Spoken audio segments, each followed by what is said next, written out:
Hello मंडळी, कसे आहात सर्वजण? स्वागत आहे नवीन एका ब्लॉगमध्ये तुमच्या सर्वांचं. तर आज होती वटपौर्णिमा म्हणून बनवायची होती पुरणपोळी. तर हे बघा, मी सकाळीच डाळ भिजत घातली होती. मी संध्याकाळी बनवणार होतो. सोमवार होता, उपवास होता. पुरणपोळी खाणारं सकाळी कोणीच नव्हतं, त्यामुळे म्हणलं संध्याकाळी बनवून घ्यावी. तर ही बघा, डाळ भिजत घातली होती. 2 वाट्या डाळ घेतली होती, म्हणजे एक अर्धा किलोपेक्षा थोडी कमी असेल. थोडी डाळ घेतली, ती पाणी काढून घेतलं आणि भिजत घातली. त्यानंतर असा फेस काढून घ्यायचा सर्व. त्यात हळद टाकायचं, थोडं तेल टाकायचं आणि टोपण लावून ठेवून द्यायचं डाळीला. हे बघा, पूर्ण हलवून मिक्स केलं आहे. फेस काढला की उतू जात नाही म्हणून मी तसं केलं होतं, पण झालं काय शेवटी सांगते तुम्हाला. तर पीठ घ्यायचं थोडंसं, त्यात हळद टाकायची, मीठ टाकायचं, कलर छान येतो. छान असं पीठही मळून घ्यायचं. मऊसूत पीठ थोडंसं हलकं सैलच मळून घ्यायचं. कारण का आपलं पुरण कसं असतं, त्याच ह्याच्यावर अंदाजाने मळावं लागतं. नाहीतरी पुरण घट्ट आणि ते पातळ झालं की मग पोळ्या फुटू शकतात. तर हे बघा, इतका छान सकाळी मी सगळं स्वच्छ क्लीन केलं होतं व्यवस्थित. आणि हे बघा, असं उतू जातं. असं होतं, तुमच्यासोबत होतं का नक्की सांगा मला कमेंट करून. तर हे बघा, गप्पा मारत मारत आपली पूर्ण डाळ ही शिजली आहे. डाळ काढून घ्यायची अशी संपूर्ण, आणि ती पाहिजे होती आमटीत घालण्यासाठी म्हणून थोडी ठेवून घेतली होती. त्याच्याखाली पाणी होतं, तो स्टॉक काढतो ना आपण, त्याची आमटी खूप छान लागते. आमच्या तर घरी आवडीने सगळे खातात, 2 दिवस आमटी खातात ती. तर हे बघा, आणि आपण जेवढं वाटीने डाळ घेतली होती तेवढीच हे घ्यायची, कारण का गूळ घ्यायचा, कारण का जास्त गोड पुरणपोळी छान लागते.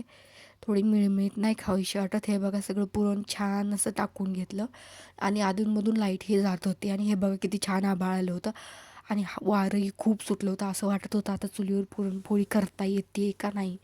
तर म्हणलं कढीपत्ताही घेऊन यावा. आमच्या इथे कढीपत्ता झाडे बघा, किती हवा सुटली आहे. येता येता बघा, मोगऱ्याला फुलं किती छान लागली आहेत. खूप छान फुलं लागली होती मोगऱ्याला.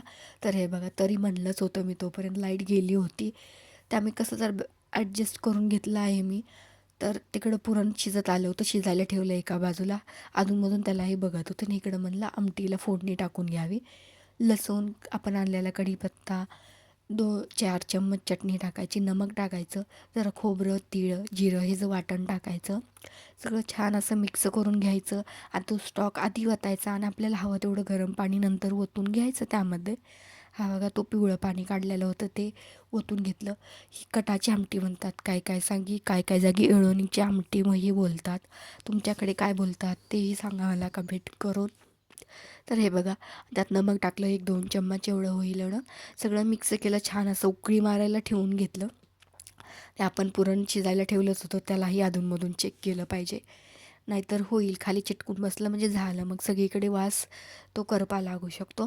तर असं हलवून घ्यायचं. हे बघा, खूप पातळ वाटतं आहे ना, पण नंतर घट्ट आलं होतं, खूप छान पुरणही झालं होतं. तुम्हाला दाखवते पुढे. बघा, असं छान मिक्स करायचं, सगळं छान असं मिक्स करून घ्यायचं. आणि सगळं होतच आलं होतं, तोपर्यंत लाईटही आली आमच्याकडे. काय होत होतं काय माहीत, वारं कमी सुटतं, पाऊस कमी होतो, पण लाईट मात्र टायमाला जाते. हां, तर हे बघा, काढलं पुरण छान असं गरम गरम असतं तोपर्यंत छान वाटलं जातं. मऊसूद झालं होतं, एक चिकटपणा आला होता पुरणाला. त्यामुळे ते काय म्हणतात, पुरण आणि कणिक सेम झाली होती, त्यामुळे पुरणाची पोळी खूप छान झाली होती. आणि वारं तोपर्यंत कमी झालं होतं. एक अर्ध्या तासात पटपट पुरणाच्या पोळ्या अशा बनवून घेतल्या आम्ही. गोळे भरून घेतले. असं इकडं भाजण्याचं काम चालू होतं, लाटायचं घेऊन चालू होतं. वारंही थोडं थोडं चालू होतं, जास्त नव्हतं वारं, कमी झालं होतं. टम फुगल्या होत्या पुरणाच्या पोळ्या अशा. खूप छान झाल्या होत्या, मऊ गुबगुबीत झाल्या होत्या. हलक्याशा गुबगुबीत ठेवायच्या, कमी कणिक धरायचे, जास्त पुरण भरायचं. पुरणाची पोळी जास्त पुरण भरलेली छान लागते. आणि चुलीवरच्या पुरणाच्या पोळ्या तर खूपच भारी असतात. त्यामुळे एकदा ट्राय करा अशा पुरणाच्या पोळ्या. खुसखुशीत गुबगुबीत झाल्या होत्या, मऊसूत झाल्या होत्या. तोंडात ठेवल्यावर विरघळतील अशा पुरणाच्या पोळ्या झाल्या होत्या. हे बघा, इथं दाखवलं पण आहे मी की पुरण किती घेतले आणि थोडीशी कणिक घेतली, अशी भरत होते मी पुरणामध्ये, पोळीमध्ये पुरण. हे बघा, असं भाजून घेतलं पटपट. आणि आमचं बाकी सगळं आवरलं होतं, गॅसवरचं काम. चुलीवर म्हणलं, चूल तापलेली होती त्यावरती म्हणलं कुरडीही तळून घ्यावी. जास्त कुरडीचा मान असतो ना देवाला कधी पण. हे बघा, कुरडी तळून घेतली छान अशी. आणि नंतर त्यातच भजी सोडून घेतली. पटपट चूल असली की पटपट कामं आवरतात. बघा, मस्त अशी कुरडी तळून झाली. भजी सोडून घेतले. तर अशा पद्धतीने झाला होता आमचा सण. टाईमात झाला होता, थोडं लवकरच करायला घेतो. आमच्या लाईटचा प्रॉब्लेम तुम्हाला आता माहीत झालाच असेल.